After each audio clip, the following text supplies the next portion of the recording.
May the words of my mouth and the meditations of all our hearts be acceptable in your sight, O God, our strength and our Redeemer. Amen.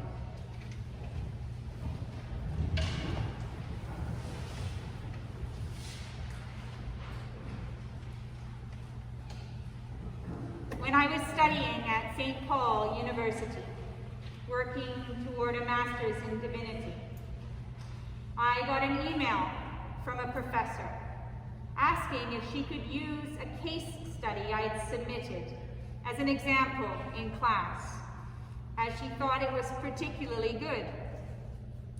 My instant reaction was to think, oh, she must have emailed the wrong person. She can't mean me.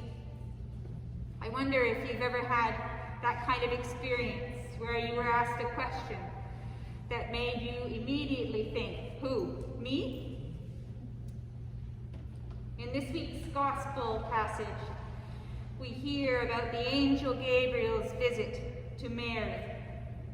And he came to her and said, "Greetings, favored one, the Lord is with you." Favored one, the Lord is with you. Notice Mary's reaction, but she was much perplexed by his words and pondered what sort of greeting this might be.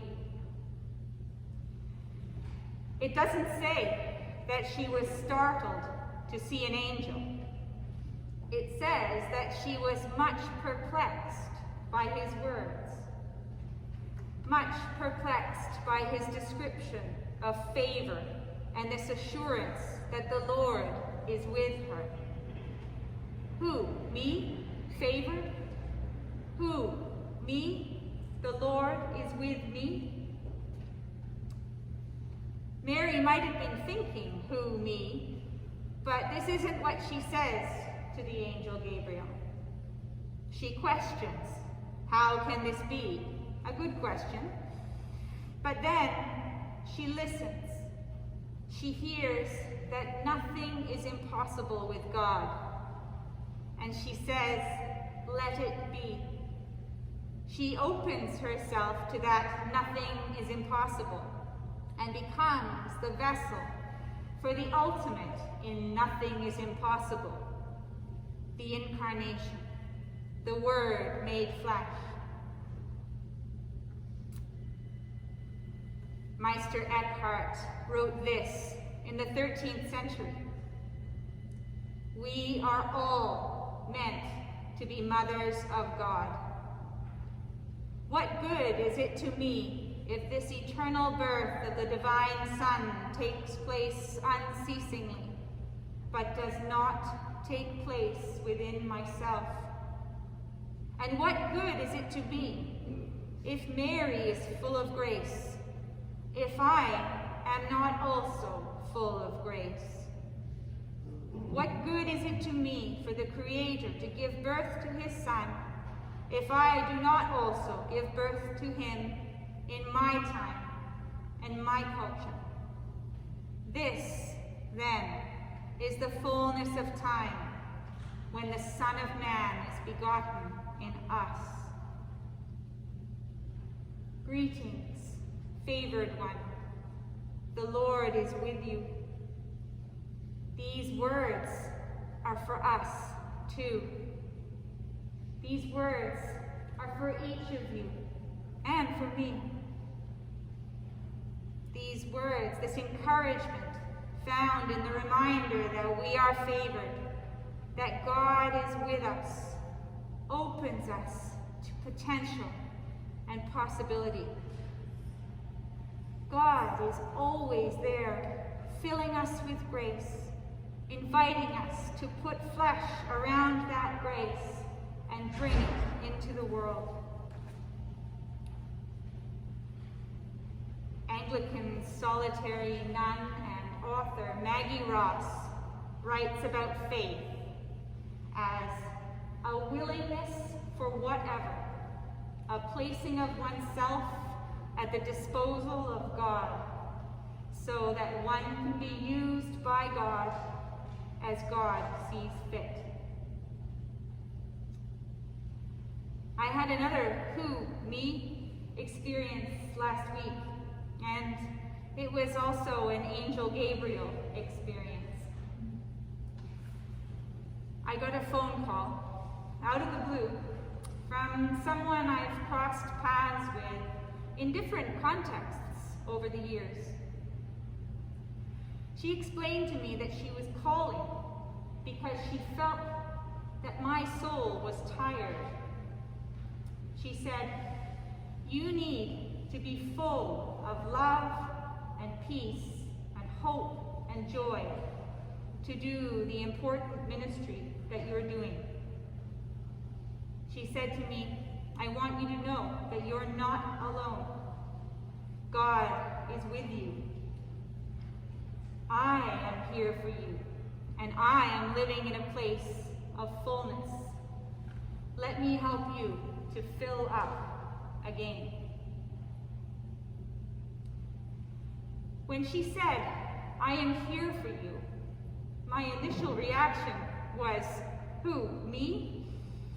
But as I listened to her describe living in a place of fullness, as I listened to her describe how she greets each day with what Maggie Ross calls a willingness for whatever, saying to God, "Thank you for showing me where you need me to be today and who you need me to be with."